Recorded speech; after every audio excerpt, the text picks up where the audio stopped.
All right. Today, Sunday, on State of Mind, we have somebody who, when I think about this person, there was a word that came to mind, and that's triumph. And that's him. You'll understand why when we're done, or maybe early on. We have a lot in common. His mother's from San Salvador, right? Yeah. He's an actor. He did All My Children. He has a New York Times bestseller. And he won Dancing with Stars. Now, I didn't win. I didn't win Dancing with Stars, but I did win a dance contest. I'm not joking, in my high school. It's the same thing. It's the best. A dance contest, and I won. And all right. J.R. Martinez, how you doing, brother? I'm good, brother, man. Thank you so much for having me on the State of Mind, and I've watched a few of your episodes. Obviously a fan of you, Maurice, as a person, but then became even more of a fan of your template, your model, the conversations you're having about your own journey and tapping into other people's journey, man. So it's an honor to be here and just kind of just talk, man. Yeah, this is not, State of Mind's not an interview. It's actually a state of mind. It really is. It's a conversation. So what I first want to know is, where are you from? That's pretty easy. Not so much. Oh. The reason I say that is because interesting. When people ask me that question, where are you from? Does it mean where I was born? Does it mean where I feel like home was? Means whatever you want it to mean. So I was born in Louisiana. Oh. Lived there for the first 9 years of my life, and then my mom picked us up. Well, when I say us, I mean her and I, because that's all it was. My dad wasn't around. My dad left when I was 9 months old. My mother had 2 kids in Central America, but when she came here, she left them behind, and then she ended up meeting my father, had me. My father bails, so my mother is just her and I. So for the first 9 years of my life, I saw my mother get into relationships where she was trying to find love, trying to find a partner, trying to find a role model for me. And unfortunately, she fell into some really bad relationships. But let me ask you something, because I don't know this because I've always had a father who just passed away. But when you're a boy and you don't have a father, is it that difficult since you don't know what it's like to have a father? Yeah. Yeah, it was tough for me. In what way? You know, the biggest way that it was hard for me is you don't know what you don't know. But the only thing that I can see is I can see my peers. I can see friends. I can see people I played football with. That they had a father figure. That they had somebody to go to the game and you know, that they would take them to practice, that they would be at the park playing with them, that they would be in the driveway playing basketball with them, that they would do things together. And I didn't have that. I just had my mother. And my mother tried to do some things with me. My mother would go to the track with me, and she, you know, when I was trying to like be faster, she would like take out her watch and try to clock me or whatever. But I always felt this void. I always felt this lack of, and it was more because I kept seeing everybody around me that had a male figure in their life. And I think that I was just yearning for that. I mean, I didn't understand why. I was yearning for that. And unfortunately, like my mom dated this one man that, you know, was abusive and not only verbally, but physically. Oh. And I could tell you that being 4 or 5 years old, I remember that I would, you know, it would be a Friday night, Saturday night, and all of a sudden I can hear commotion and yelling and everything, and he'd start hitting her. No. And, yeah. And my job was to grab the phone, the landline, run into the closet, dial 911, and give the address and tell them what was happening, and just hang up and wait.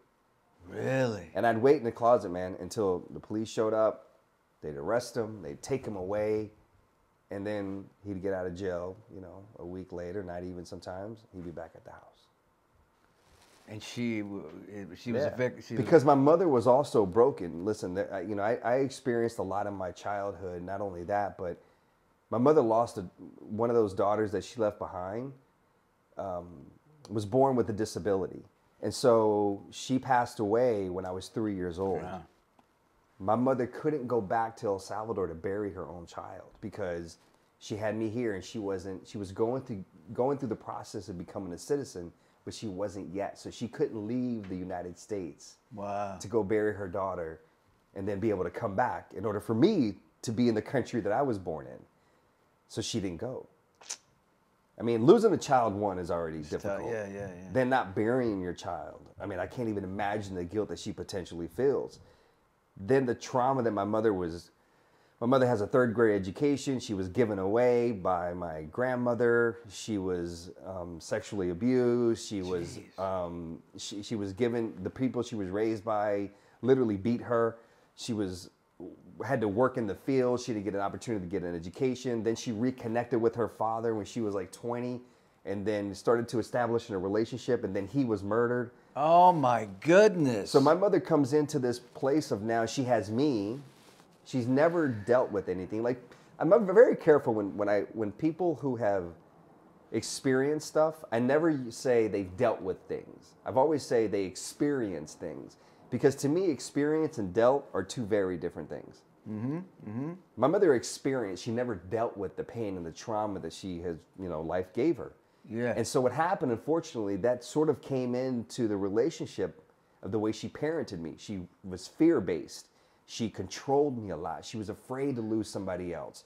She was... But isn't that a culture thing also? It is a culture thing. It is very much a culture thing. But I also, as an adult, when I got into therapy, because there was a lot of clashing.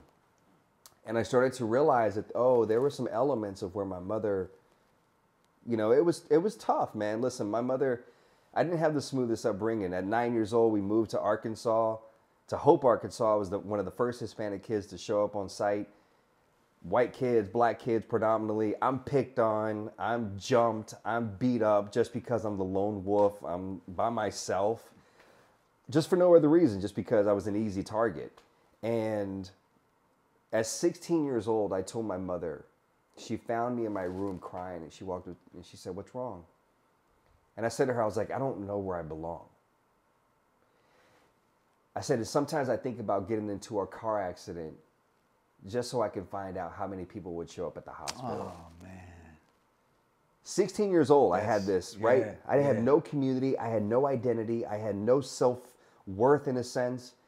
None of that. I was fighting in school because I was mad and I was angry at the world. Were you a tough kid, or how? Because I was a tough kid. Tough in the sense of... Like, could you fight, or you want, or you just? Yeah, I was. Were you a lover, not a, fight? I mean, I'm definitely like, let's hug it out. Yeah. But I'm also like, I was very mad and angry at that time. Yeah. And I got, when I was pushed, I fought. Yeah. And to the point where I fought because I felt like that was the only way that I can get you to respect me. Right. I'm in your territory. You're trying to sort of establish your territory, and I would fight. Then what would happen? I'd get suspended. For 3 days, 5 days, 7 days. I'd get suspended for 10 days. And then people never wondered, and this is a whole other conversation about the education system and educators, and not all of them, of course. I don't want, all of them. Yeah. But when I would come back to school, I'd missed so much that I was just like, oh, then I don't care. I don't know the curriculum, so I just kind of presented this image of like, well, I don't care then. Right. I was failing every class, but did I get held back in 9th grade, 10th grade, 11th grade? No, they just kept moving me along. They just let you go, man. That's what they did with me, too. Move me along. Just get them out of the way. Instead of sitting down, what's wrong, young man? What's going on, young man? What's happening, young man? Yeah, there's none of that.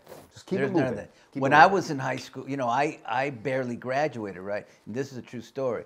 During the pandemic, when I was messed up, I was laying on my bed, and my wife is looking through the graduation stuff. And she goes, "Honey, I don't think you graduated." and I got kind of hurt. Like, what do you mean? I graduated. I know I did. I went to the thing. It's not here. You're not in the thing. I'm like, Because they just let you go, They man. did. And so literally, I lived in Arkansas from 9 years old to 17. And then at 17, moved to Georgia for my senior year of high school. My senior year of high school was amazing.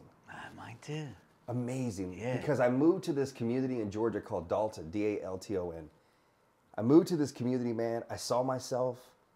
Even the people that weren't Hispanic like me, didn't have an immigrant parent, they were white, black, didn't matter. It was a community. Yeah. They embraced me, they loved me, and it made a world of a difference. That was the first time in my schooling experience, my high school experience, when a counselor sat me down and said, you don't have enough credits to graduate from high school. You're not going to graduate in May. This was the fall, my senior year. And I was like, what do you mean? Well, what do I do then? They were like, you need credits, you need classes. And so that was the first time someone sat down and said, hey, we got to talk about this. And I went and I ended up getting a job, but I ended up going to night school. Wow. Just so I can graduate from high school on time. And I never told my mother the real reason why I had to go to night school. Because I was embarrassed and I was ashamed. And I felt that if I didn't graduate from high school, I was letting her down. Because here's a woman that only had a third grade education, is sacrificed so much for me, and I'm sitting there blowing it away. And so I never told her why, but yet 2 days a week I'd go to night school in between my job and in between going to high school. And so for me, when, again, here we just spent 10 minutes me talking about answering a very simple question of like, where are you from? Oh, that's the best. And it goes into it. like where I have this love it. very deep connection to Louisiana. Like I'm a Louisiana sports fan, like I'm a Saints fan, I'm an LSU Tigers fan. Like I am it's deeply embedded in me because I have such rich memories of being in Louisiana. But Georgia, that's where my heart is because the way that people embrace me, my mom still lives there. People just loved me and embraced me until this day. Like I have these rich relationships where my high school football coach, my senior year high school football coach, will still call me today. Dang. What's up, JR? How you doing, JR? I'm like, Coach, what are you doing? He's on the treadmill. He's on the treadmill. It's just So you still have your friends and everybody? Yeah. You see, I'm the opposite. How's that? I don't go back. Do I miss it? Well, my two best friends, one was murdered and one died. Wow. So I don't have that. You don't have that I'm connection. a little jealous. The roots of this community where people are there. Yeah. Yeah, but here's the fascinating thing about, I'm a very big advocate of, and I always try to encourage people to just hang in there. Yes. Just hang in there. And the reason I keep telling people that is because I have had a few instances in my life where in the moment when I was going through it, it didn't make sense. All of us have had that experience. Yeah. But later in life, it made so much sense. So I'll fast forward only just to make this point. So here I am yearning for my father. At 16 years old, I looked for him. This was the days, no cell phone, no internet, no Google. I called information. And I was like, hey, I knew his family, my grandmother and my uncle and his side of the family lived in Houston. So I called Houston Information. I said, can I get a number for Jose Martinez? Because that's my name, Jose Rene Martinez. I'm a junior. The operator laughs. And I said, well, is there a problem? And she says, well, which Jose Martinez? I live in Hope, Arkansas. There's probably 6,500 people in this small town. I'm thinking to myself, I'm the only one in this town. There can't be that many. I said, I'll take all of them. I'll call every single Jose Martinez out there. And she laughs. She laughs again, and she's like, there's only over 100,000 of them. Oh, my goodness. I was like, well, I guess I'm not calling 100,000 Jose Martinez's. I was doing my work. I told my mother one day, I said, I want to meet my father. That didn't sit well with her.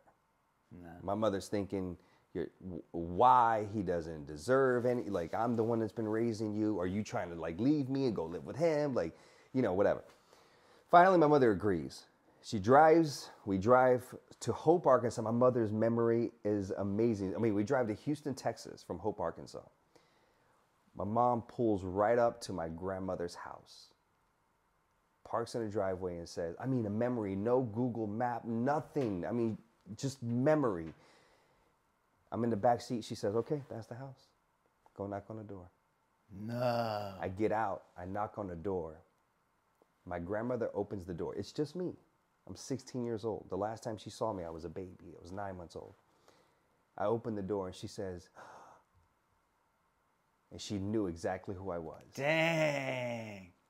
So odd, man. So here I am. I get into the house. We sit down. You know, we talk. We break bread. My little grandmother comes out and gives me some cash that she's been saving. You know, gives me like $100 or whatever here. And I was like, no. She's like, here. Right? I leave. But I was like, where's my father? My father got picked up the day before by Houston PD. Wow. She didn't tell me why. He just got picked up. Didn't meet my father. Strikeout. We're 2022.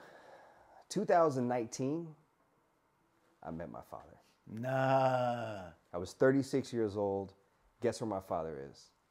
In Mexico. Oh, really? My father, because he was clowning around in the U.S., got sent back to Mexico, got analyzed, can't come back to the States. I find him in Mexico. I go down to meet him in Mexico. My father's homeless. No. My father literally sleeps on the porch, like a cement porch of this lady's house that's not even like a nice house. She's struggling herself. Maurice, I roll up. I'm talking to this man. Of course, the anticipating question is... Well, when you first walked up, and there he was. Man, I was shaking. Shaking. I'm shaking because in my mind, I'm thinking to myself, like, I don't know, like... There's the man that my whole life I've been looking for. I've been searching for this man. I felt this void in my heart, and I wanted it filled by this man, and there he is. And I walk up to him. Yeah. And it's as if he's fucking raised me my entire life. No. He's like, mijo, hey, mijo. He's telling everyone that lives around the community, this is my son, this is my son. Like, and I'm just like, to hear a man call me mijo. Yeah. Talk about the psychology of that. Yeah. The endearment term. Yeah. Like, whoa, we're not there yet. Wait a minute, you can't just call me mijo. We start talking, and I immediately identify, oh, I know what I get from this man. Off the jump, I know what I get from this man. His charisma, his ability to walk into any room and sort of be the life. That's how I am. Like, I'm kind of that guy. I'm like, I can walk into any room and be like, what's up? What's going on? How's everyone doing? Right. I get that from him. We sit down, we start having conversations. I finally work up the nerve to ask him the question, where did you go? What do you say? I just forgot about you.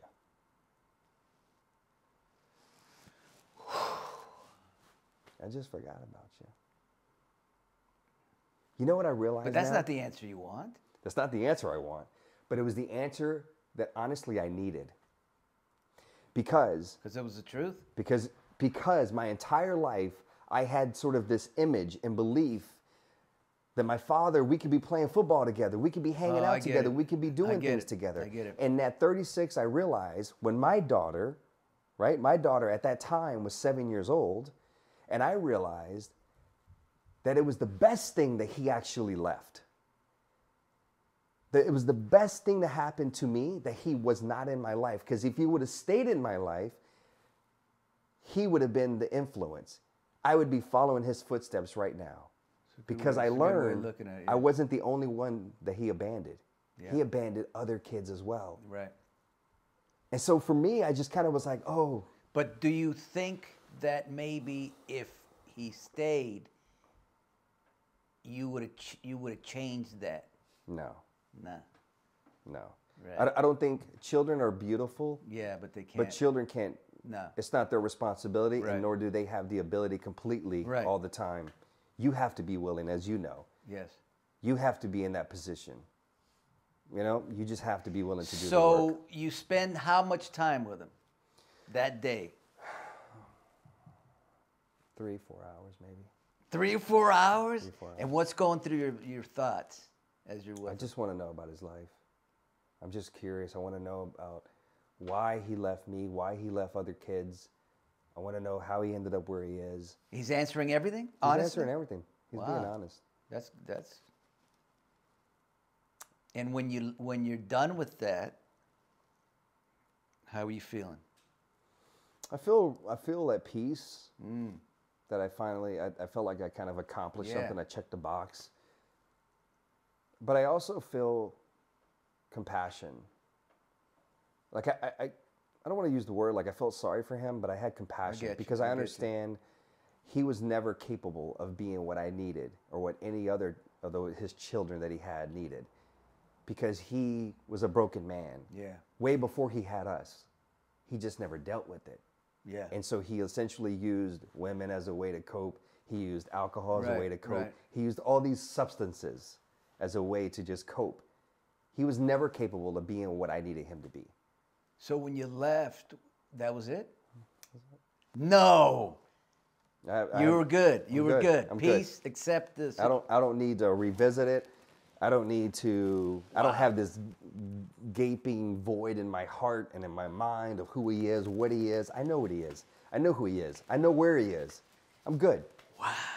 I know that there was a reason, in my opinion, God said, we're going to remove this piece. Yeah. We're going to remove this piece from your life. You're already going to have a lot to deal with. You don't need this in your life. And I'm at peace. And so for me, like, man, you know, it's funny because when people ask me as a speaker, right, I get the opportunity to speak and a lot of different audiences all over the world, and I'm very blessed and grateful that I get that opportunity. You deserve it. You're well, thank you. Great speaker. But everyone usually brings me in because they want me to start at 19 years old. Tell me at 19 years old, that's when your life began. And I'm like, there was a whole 19 years of life that transpired that prepared me and shaped me to survive what I eventually was faced with. Yes. I didn't just roll out of my mother's, you know, body and all of a sudden it was like, okay, I'm ready to take on an explosion and I'm going to survive that and then I'm going to go off and do some crazy things. But here's the power of the mind, as you know, the state of mind. Here's the power of the mind. Whatever you feed it, man, you know this. Whatever you feed it. That's right. Whatever you feed it. Yeah. 16, I told you, I said, I just want to get into a car accident and see how many people would show up to care. I'm going to jump a little bit. At 19 years old. Well, let's get to 19. 19, I'm in the Army. I'm in Iraq. I'm in a car. I get into an accident. I find out how many people care about me. What are you going to tell yourself? Whatever you wish, man. Yes. Whatever you want to manifest, negative or positive, that's on you. I'm spotty right now, but here I am a month and a half into my recovery in the hospital. My mother and I, we used to watch novelas. Spanish soap operas, man. That was our thing. Right. I remember the days she would have me like, I had a job at 6:30, 7 o'clock at night. I had to hit record on her favorite novela with the VHS tape inside. We used to watch novelas at the end of the day of my recovery. We would sit there and just watch novelas in my hospital room. I said to her, Maurice, one day I'm going to be on a soap opera. She said, oh, really? What's the storyline going to be? I said, I don't know. I'm just going to have a beautiful love interest. Wow. 5 years later. You got it. All my children, baby. Okay. State of mind. That's amazing. I had the similar thing that I just talked about, but I'll talk about it again. My dad, bless his soul, he believed in me, but not like my mom believed in me. My mom, we knew what was going to happen in my life, okay? And I went to my dad once. I said, Dad, look, I did a play. I got good reviews. And he kind of looked down and looked up like it was nothing. I said, Dad, why can't you be happy? Don't you know? And there was a soap opera on the TV. And I said, Dad, if I were on a stupid-ass soap opera, then you would believe in me and be happy for me. Wow. And a year later, I was on all my children. But that broke the ice for my father, because I saw him teary-eyed, like, like I was, I got to him. Like he acknowledged. And we were cool after that. But it's a similar. So you at 19, tell me about basic training. I love that stuff. Yo, man, let me tell you about basic training. I was very naive. Army, right? Yeah, Army. Yeah. I was very naive, man. I went to basic training. I just thought this was going to be like a football camp. 11 Bravo, infantry, at that time it was a male, industry, profession. And I just like, bunch of guys just going to be rolling around in the mud and dirt, shooting guns, doing all that stuff. I was very naive, man. I got there. My recruiter told me, he said, the two pieces of advice that I'll tell you going to basic training, never volunteer for anything. And two, you don't want them to know your name. Really? And I was like, really? That's a complete opposite of what I've been taught my whole life. My mother told me about the importance of like sharing and doing for others. And then, you want people to know who you are. You want people, right? So I was like, okay, he explained. And the reason why is because volunteering, the minute you volunteer, you're always going to be chosen. You're always going to be the person that's going to be like, oh, Martinez will do it. Martinez, you go do that. Martinez, you go do that. You never want them to know your name because then that means you're in trouble. You've done something. You shouldn't stand out amongst 50, young men that are there trying to become soldiers. Man, my first day that I was there, my drill sergeant comes up to me and says, "What's your name?" I was like, oh, shit. Oh, man, I've been here like a few hours and he's already asking me my name, man. And I told him, and, it became a thing where they mess with me, and nothing harm. They're trying to find out where your mental state is. Are you capable of essentially enduring all of this? But it was a blast, man. Listen, you develop so many incredible relationships. There's a couple of guys that I was in basic training with that I'm still cool with today. I still talk to pretty frequently. But I remember having a drill sergeant. We had 3, and there was one drill sergeant, always stoic. The guy had like a different look in his eye. He'd come and he'd sit in the barracks, and he wasn't playing around. And he would tell you, I remember one day he sat down in the middle of the barracks, and he talked about, he was a ranger. He had been through all these schools. He had deployed, and he talked about, you think this is a game? Do you know what state we're in right now in our country? We're in Afghanistan. We're at war. You guys are going to go to war. You guys better like lock in. Yeah. You're going to war. Yeah. And you're listening to this guy. You're like, oh my God, this guy, right? You're not even really processing what he's saying. You're just more enamored at who this guy is, this character. You're like, tell me more. He's like campfire. Like, tell me a story. Full Metal Jacket. Yeah. Oh, here's this guy. Tell me what you've done, right? Like at least that's what I did. Yeah. And then, basically, listen, man, I was a cut up. Yeah. I could tell you stories about, they finally give you some free time on Sunday where you can kind of roam around the barracks and you have a little freedom once you kind of got past that initiation period. And me and 2 other guys, we'd pretend we'd go use the phones. We're not supposed to. We'd go around to other barracks and we'd go use the phones secretly in the dark. We're not supposed to have the phones yet. And we're like calling, hey, mama, I'm good. Hey, how you doing? Whatever. We would sneak off. We're going to run laps around the barracks, get conditioning. We'd sneak off and go to the store and buy candy. And I would literally go into the restroom, the latrine, had that ceiling where you could push up the tile, and I would store my candy up there. So literally in the middle of the night, I'd get up, I'd go there, grab some candy, eat some candy.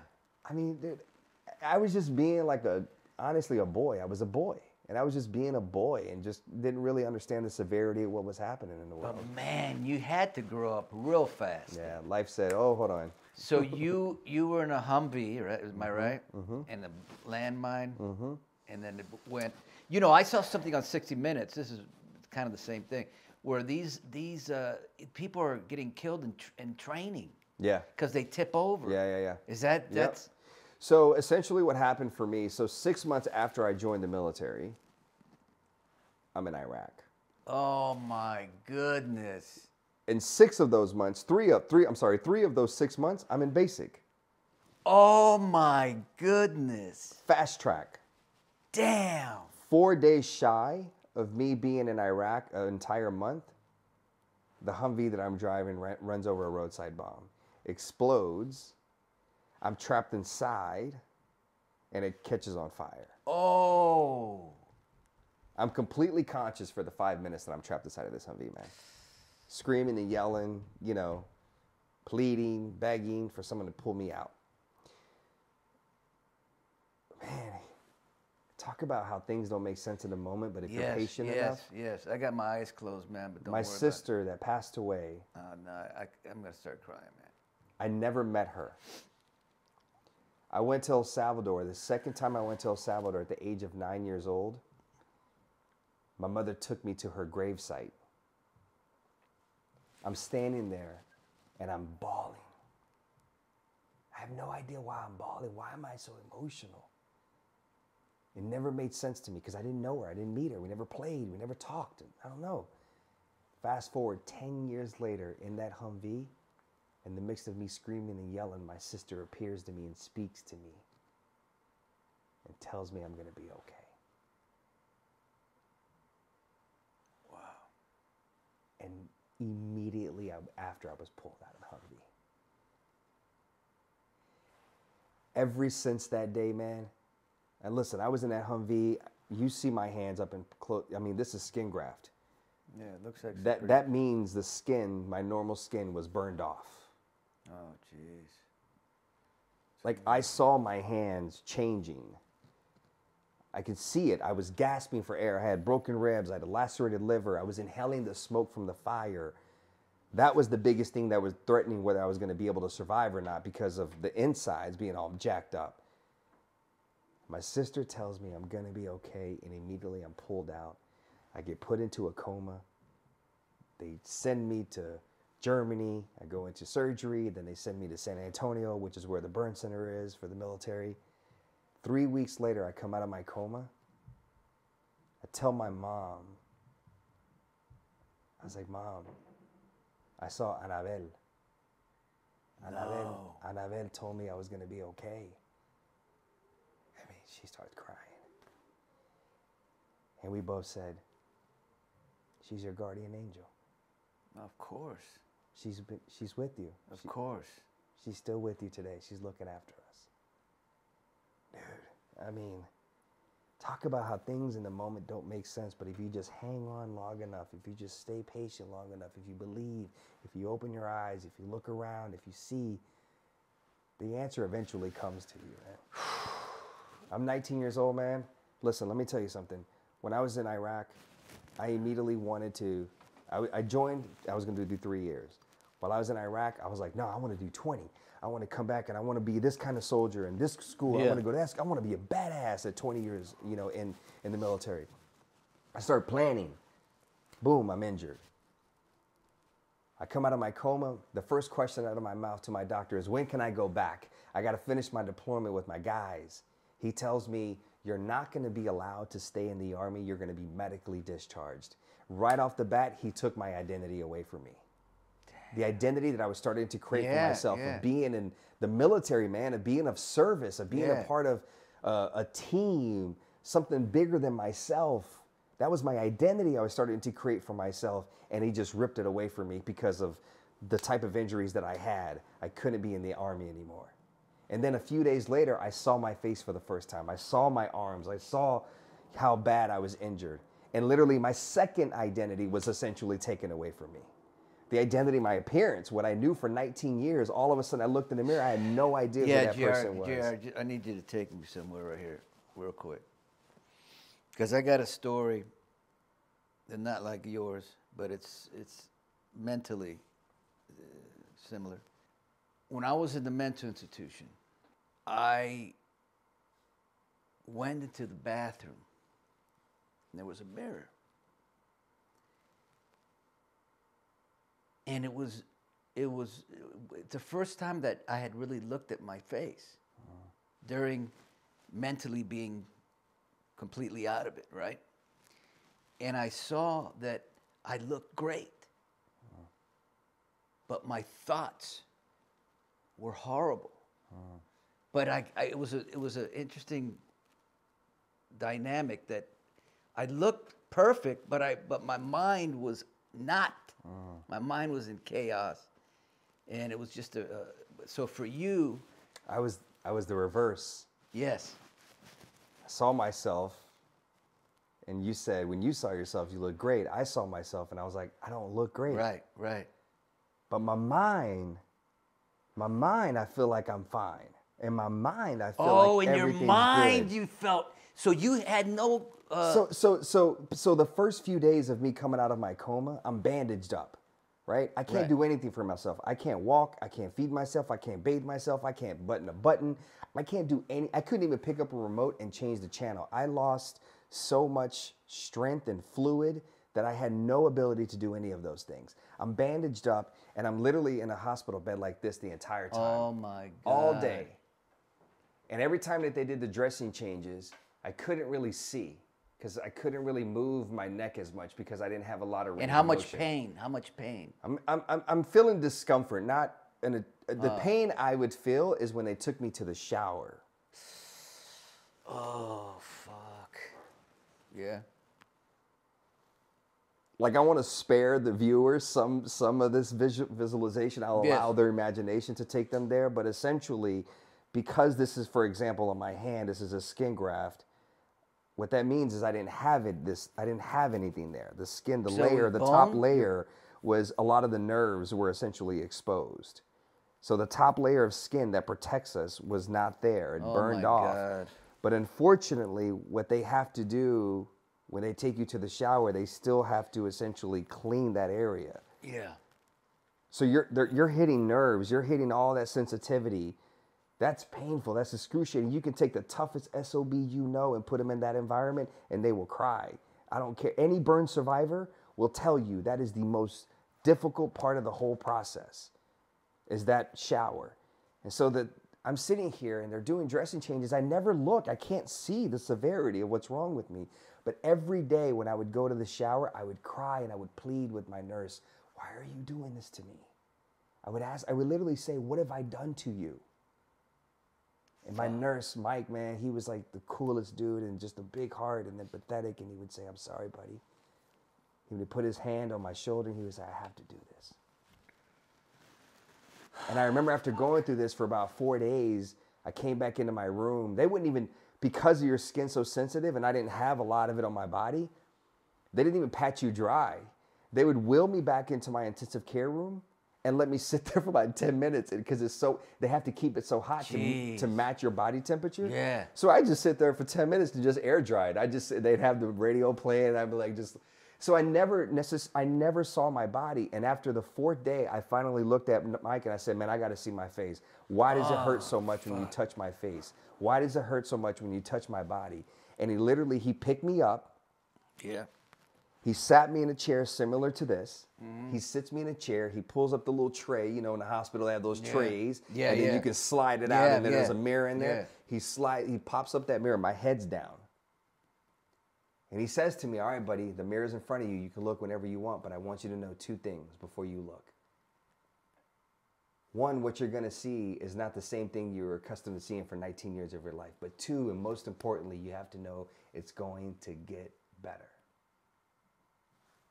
You know, there's a difference between listening and hearing. Yeah. I just heard what he said. I wasn't really, because in my mind, I'm trying to prepare myself. Yeah. And it was literally like a scene from a soap, man. Yeah. It's like, you know, one of those writers wrote this scene and it was dramatic and it was like, you know, like think about it like in the soap world. You know this better than me. It's like, you know, the character all of a sudden slow pans up. Yeah. Yeah. Makes eye contact with the mirror. And all of a sudden literally picks up your right arm and they pushes the mirror away. And then what does the script say? Slam the black. Slam the black. And then you go to commercial. Yeah. And then you got some damn toothpaste commercial coming on. You're like, oh shit, that was good. What happened? Yeah, but real life ain't But no real life, toothpaste, there's man. no slam the back Nah. black. Because what I did is I looked in the mirror, I turned my head as much as I could to each side to see how bad it was. I saw that I was missing an ear. I saw that my face was, you know, like pretty much droopy. Yeah. This right here, yeah. so you see like the difference, how there's scar, and here there's not. Yeah. Well, this was plastic surgery later, but I had deep tissue scarring all the way down my neck. So I saw a lot. My head was not, you know, healed and had the grafts. I mean, I was raw, man. And I just picked my right arm up, man. I pushed the mirror away, and I just became depressed and angry. Major depression. Major depression. For how long? You know, realistically, I was probably, you know, for me, it was probably about 3 weeks. I was just every day. I would tell everybody, they should have just left me in the Humvee to die. They should have just left me in the Humvee to die. They should have just left me in the Humvee to die. How'd you get through that? For those 3 weeks, all I did, man, was think about, I'm 19, I'm never gonna have a girlfriend, I'm never gonna have a wife, I'm never gonna have kids. What am I gonna do for a profession? No one's ever gonna hire me, people are gonna avoid me. I just thought, you know, and yeah, of course. And that's the problem. The thoughts. Yeah, but that's the problem is like, think about it, what we do with children. Yeah. Children don't even know what they're doing tonight. Yeah. And what do we do as adults? What do you want to be when you grow up? Why are we putting the pressure on them already? Right, exactly. But we have that pressure. We put that on ourselves. Yes. What are you going to do from because we got to have it all figured out. Yes. And I was putting those thoughts and I was overwhelming myself. And instead, at 3 weeks, one day in an intense conversation with my mother, I came to sort of this understanding that I can't worry about long term. I got to focus on what I do have. Yes. I can't think about what may or may not happen. I got to think about what I do have and what is happening. And what is happening is I'm alive. I can see. I still have my fingers, my hands. They're telling me eventually one day I'll have range of motion and I can do things. I can still learn how to walk. I'll focus on that. Every morning when I woke up, it was literally like this practice of gratefulness and meditation, almost like a form of it. Every morning when I woke up, I try to believe that something good was going to come from all of this. I try to have faith, and I try to just be a little positive. I try to be JR, the joking guy. No matter how good or bad the day was, before I went to bed, I just focused on those 3 things. And because I just eliminated myself from this worry of long term, and I just focused on today, I was able to be present and appreciative and grateful for this moment that I had. Changed my entire life, man. It was one of the things that changed my entire life. You know, JR, I think that you should, I think I'm going to quit State of Mind and have you be you're the new State of Mind guy who's going to interview people. No, let me just, I'm enamored, bro. No, I'm just watching. Why can't I just sit next to you in that chair? I'll sit next to you, right? And I'll just be like your little hype man. You know how like I'll be your Robin to Howard Stern. Right? I'll just sit there, man. Every now and then I'll just say things, and then people are like, where'd that come from? You know, it's JR hanging out in the chair. That is funny. No, but hey, look, I think you've probably been told this already 1,000 times, but I'm going to tell you 1,001 time. I can barely speak hearing you talk. Okay, because it's such an inspiration that what you've been through, and your freaking attitude is so great, and I think that's why, because when I just met you, I don't look at anything. Your personality is bigger than life, man. You know what I mean? I think that's what makes it. It's just amazing to me listening, and this has been the one interview that I haven't said a lot. I don't need to say a lot because it's just I'm just like mesmerized. All right, let's go from there. Because I'm so emotional, it's not even funny. All right, we're gonna go. The way I want to kind of go through the end of this is I just want to say that it's amazing. Your story's amazing. Your life's amazing. You're amazing. And then the fact that you always had hope, and look what you've done to turn that hope into.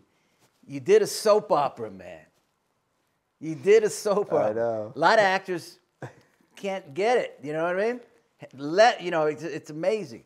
Then, forget the soap. You win Dancing with Freaking Stars. How the hell did you do that? Listen, man. People always ask me the question, like, you went on All My Children. How did you manage to do that? It's one of the most difficult spaces. It is difficult, yes. to become an actor, and Yeah. yet the soap actors still don't get the respect that they deserve. Right.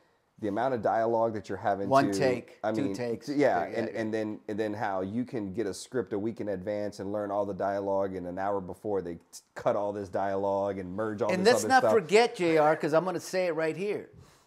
You didn't pursue acting. I did not. No. You did the soap without any training. Without any training. My training, I was like on the job training. Like my orientation was literally like in a scene with Ricky Paul Golden, with Beth Ehlers, like with I don't with know. Michael Knight. Like, I mean, that was my school of acting, was being in the presence. But this is what I did, Maurice. Wow. You're a veteran. Yeah. When you had a scene, even though I wasn't in the scene with you, I would still stay on set and I would watch you. Really? So like if this was the setting that you Right. were in doing your scene, I would be in the dark set right behind you watching you. Because when they hired me, they said it was going to be 3 months. And I was like, 3 months? That's cool. I can say I was on the soap opera for 3 Right. months. That's cool. I'll just, it'd be fun. But my attitude is like, hey, I'm going to make it the best damn 3 months I possibly can. And so I'd sit back in the back and just watch Michael Knight. Michael, yeah. I'd watch Susan Lucci even. Yeah. I'd watch Cameron Matheson, Yeah. Alicia Minshew. I'd watch all these people that have their whole life trained for this moment. And I would like, oh, I see what Maurice did in that scene. That was in just his eyes. Or just sort of I see what he, Yeah. I'm going to try that. I'm going to see if I can do that. My next scene, I'd like work it in there. So, very raw and green. But people started to see. How long did you do it? So it turned into 6 months, turned into 9, turned into a year, turned into 3 years of me being on All My Children. I was on All My Children. The last year was in New York, and then the final 2, it was in LA. I don't understand. And then, that's amazing to me. But it's not, to me, I don't find it to be that out of nature. And let me explain. And I know some actors are going to be like, that's not the same thing. But let me explain. Okay. Bear with me. All right. Prior to All My Children, Right. I was doing a lot of nonprofit work, advocacy on behalf of veterans and families. Okay. I was a spokesman. Okay. I would do a lot of the interviews. Right before I would go on and talk to Maurice, you know what? I'd have the executive director. I'd have the PR person. I get I'd you. have everybody in my ear. Make sure you mention this. Make get sure you. you mention that. Make sure you mention the partnership. Make sure you plug the website. Make sure blah, blah, blah, blah, But blah. that's not that's But what it did is it sort of exercised that side Okay, of, I activated can that see that. side of my brain, so that when I got all this dialogue, and then I had to learn this. Then I had to learn, because I was like, okay, I can memorize this stuff. I got the dialogue. Okay. But then I show up on set, and I'm waiting for Maurice to be like, and blah, blah, blah, blah. And that's my cue. But then all of a sudden you want to ad-lib because you can do that. Right. And then in my mind, I'm panicking like, wait, Yeah. was that the end? Was that the Yeah, end? I Because get that's I don't see it on paper. Yeah. And then I just learned it's not for me. It Yeah. was not about the words. It was about the emotion. It was I about get what you. you're Yeah, trying. yeah, And yeah. so then I just sort of like just kind of. And what made it easy was that we were essentially telling a story that was almost an extension of my life. The character was a veteran coming home struggling. That's true. I knew that. That helps. I knew that. But JR, please, I need to ask you this question.